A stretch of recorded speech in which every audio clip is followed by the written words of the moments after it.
Hello all, welcome to the Literacy Spire Cartoon Fan Podcast.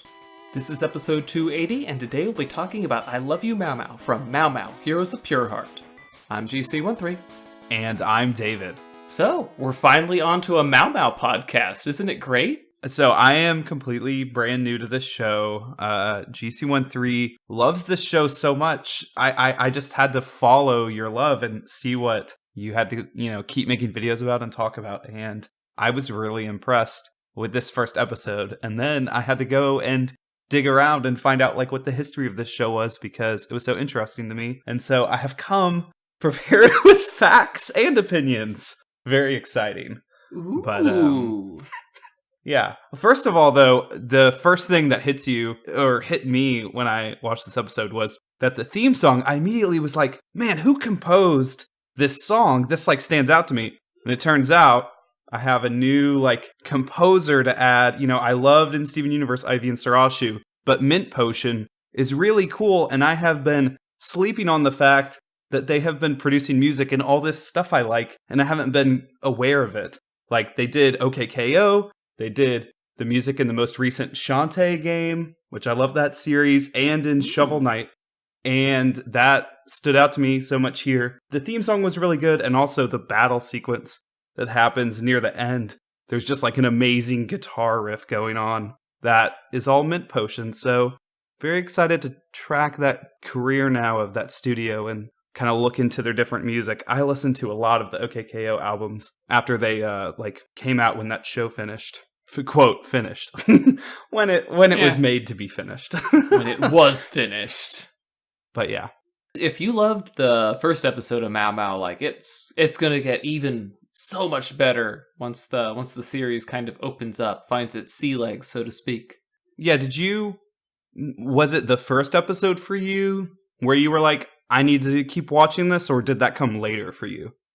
Let's see here. Where was it that I decided that I just had... I think it was probably around episode 10 that I realized how much I loved the series. Although it has some standout moments before then, but it just gets so great once you get to episode 10. Okay, well, I'm excited for that. There's a big ellipses there, waiting to see what happens in 9 episodes. I think here, there were some parts that really worked for me, and then some parts that I'm expecting to see more development on. The core cast is really great. Badgerclops, Mao Mao, and Adorabat. And I actually went and looked up the pilot for this show, which isn't quite a pilot. It was actually Titmouse does some annual thing. It's called 5 seconds something, where people produce stuff on a really short time frame. Not 5 seconds, but a short time frame. And the short that the creator made, Simmons, just features those 3 characters. But you can tell right then they have the exact personalities, exact dynamic that you see in episode 1. And so it's clear that he had just nailed exactly what he wanted these characters to be like and how they would interact with each other. And that definitely made the best impression on me here. I didn't like the villains. Is that bad to say? Yeah, that's fair to say. The villains are kind of disappointments, but they're just meant to be easy targets for the sheriff's department to beat up on. That's all they are. Right. I mean, I've been experienced a lot of cartoons with real big bads or more intimidating villains, and when they're silly, I prefer a villain like in Star vs. the Forces of Evil. Ludo there, that whole first season, is goofy, but still menacing when he needs to be. I don't know if that's going to apply here or not, but it wasn't really that aspect. I just didn't love the hybrid designs are weird, but it could become something I love over time. I will say I loved the orangutan face on the belly, chest, wherever it was of Orangasnake. That was something I didn't see initially, and then he was leaning over the ship or something, or maybe it was when he was talking to Adorabat who was about to drop the bomb, where I was like, what is going on with this design? And so that was funny. But yeah, I don't know why. Yeah, I don't want to be super down on it, on the villains, but anyway. Yeah, I mean, it's a really, really fun series. You kind of wish that the villains were a little bit more credible, but they went with the goofy, Doom from Tough Puppy, route of villains, and it worked in Tough Puppy. It works here, so I mean, not everything has to be OKKO. Although I will say that it takes OKKO's love of being a cartoon, and they don't really play with how things look, but they do a lot of the whole cartoon logic stuff. Like you saw all the intimidating looking villains just got disposed of right off the bat because it's a cartoon. The timing of that stuff is, the word fascinating isn't right, but basically they cut out, it's interesting to me because they cut out margin. Like that word kept sticking out to me. I was like, what is it about like the pacing of the jokes, the pacing of the dialogue? And they cut out any margin. There's no there's no space between jokes, and this is a good thing. This is a fun thing that I'm describing, where like, whatever the first encounter they have on the ship, when Badger Club's arm cannon goes off, boom, the ship explodes, boom, they just immediately tip off like half of the crew members. And there's just something it's just really funny, because it's not what you might expect from it's not just fast-paced comedic timing, it's specifically like cutting out the tension of waiting for things to happen. Things like happen immediately. Dominoes fall and other dominoes get knocked over. It's smart. But I did like how you mentioned that the three had their same character dynamic back in the day. I of course love Mao Mao, much like the theme song, sung from a Dorabet's perspective, by the way, loves Mao Mao. In the early days of the series, I characterized him as Mao Mao is like what would happen if a villain was hit on the head, and like in Kubo and the Two Strings, when he woke up, you told him that his life's dream was actually to be a hero. That's the vibe Mao Mao really gives off. With a sort of, this is like my dumb perspective, with sort of Batman mixed in there. I don't know.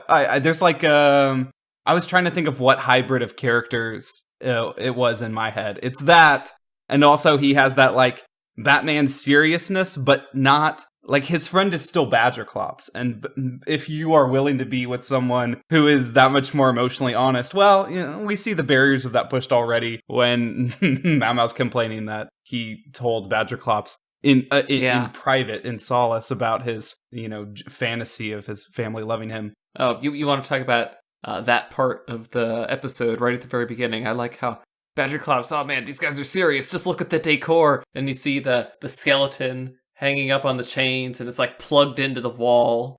Right, it's actual decor. They didn't have a real skeleton hanging up. Yeah, they didn't kill somebody and put their skeleton there. They went out to the store and bought a talking skeleton. I love it. Right, that's the very like cartoony aspect of it. Like when they actually are discovered on the ship, Oranga Snake is never really, like, he never acts truly villainous towards them. He's just like, oh, you guys are interrupting something. And like basically the whole time, it's like he kind of already loses a lot or something, and he's like, he just rolls with the punches like that. It just astounds me how he was able to recruit those big guys.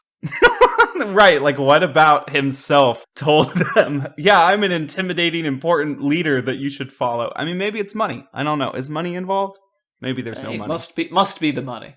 Either that or everybody goes by the same. Everyone's looking to be legendary like Mao Mao. Maybe so. I loved Mao Mao's line, after Badger Club says that he didn't think they posed a threat, and Mao Mao says, oh good, that'll make this easy. And it's like the first couple times I heard that, it's like, wait, is he talking about killing them? It's like, no, he's not reaching for his sword. He just wants to leave, but still, that's the kind of character Mao Mao is in this episode. I have to wonder. Well, yeah, he's definitely like concerned with his legendary status, and it pushes against, I mean, he both demonstrates himself as being a noble hero because he does the right thing even if it crushes him inside. Yeah.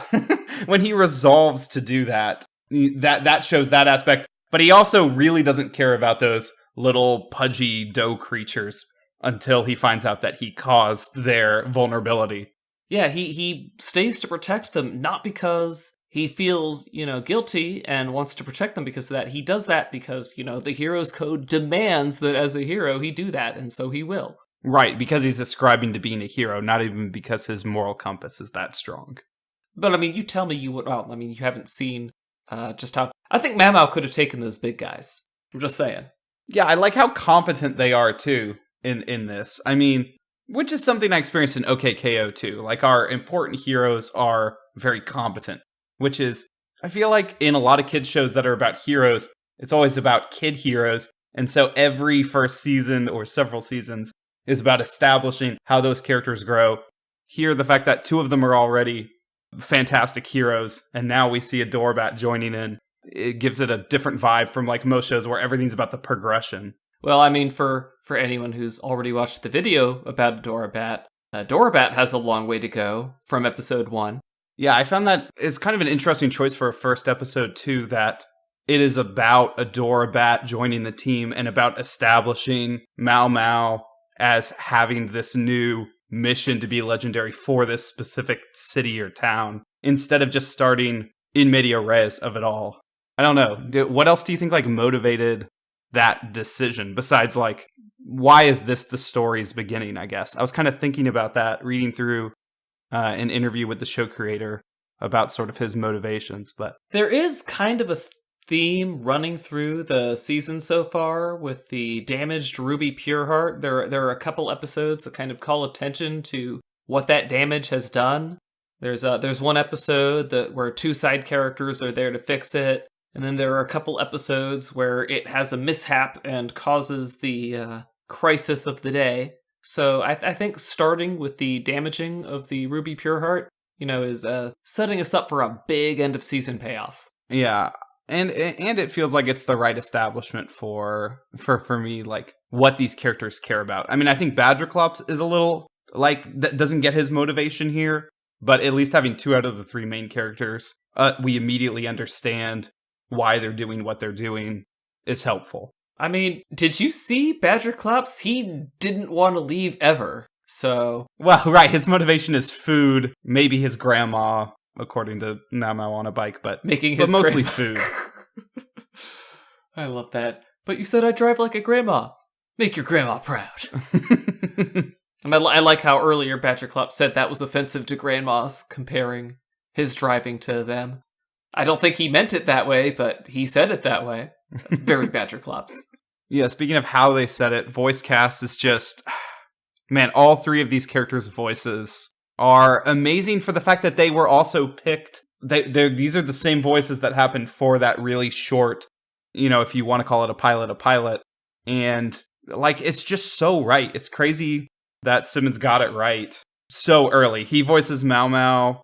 He had a friend voice Badgerclops in Titmouse. And then actually, I don't know who voices Adorabat, but they're amazing because it does like a spin on who's the voice actor of Catbug and like those really adorable voices. Oh, yeah, the little kid and Baby Grizz he also does.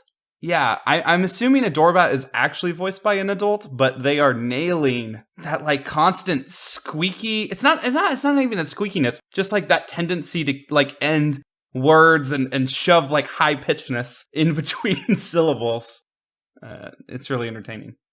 But yeah, I'm really glad you enjoyed the first episode, because if the first episode drew you in, like I said, when I first saw the first episode, it's like, I want to continue watching this series. So I did, and like I said, it really kicks it into gear once it's like Steven Universe. I knew I wanted to watch Steven Universe from the very first time I watched Together Breakfast, but I think everyone will agree that it really kicks it into high gear after you get like your first dozen episodes under your belt. Yeah, well, even that show though, its first 2 episodes, Laser Light Cannon that was intended to be first, and even they said no, are both excellent intros to that show. I mean, Laser Light Cannon got me. Oh yeah, those are both very excellent introductions to different parts of the series. But yeah, just watching Gemglow and you see all the obvious exposition dumping. It's like, this has to have been intended as the first episode. But see, that's where, comparing to Steven Universe here, though, I think it's interesting when shows decide to start their plot. Because in Steven Universe, it could have started with the idea that Steven, which we see later as part of the extended intro theme song, that Steven had just moved in with the gems. And then that's like the establishing moment. It could have started that way, but instead, that show is not about exactly that story. It's about, one, Rose's absence, which is what you get in Laser Light Cannon, and it's about the family of gems, which you get in Gem Glow. Yeah, dealing with the crisis of running out of ice cream. and the crisis of ice cream. Yeah, there's Stephen vomiting at the end of that episode. Is amazing. But like here, so I was reading an interview with Simmons, and it makes me interested to watch more Mao Mao episodes because he said that really the core of the show is about identity. And you see a lot of that in this first episode, which I was alluding to with how this episode places importance on setting up the mission of Mao Mao and, you know, the desire of a Dorbat. But that's kind of what's central to the show. And so I'm interested to see that develop because despite all the obviously, like I said, it's like marginless comedy and just like really fast and hilarious animation. I'm interested to see that like identity theme continue to develop. Because obviously I watched your videos on both Shin Mao and Adorbat, so I know that it gets deeper with these characters. And I'm excited to see that. Anyway, guys, that was us on I Love You Mao Mao. Join us next week. Until then, I'm GC13. And I'm David. Don't forget to leave us a review on Apple Podcasts. It helps the show or, you know, anywhere else. YouTube. Later, everybody.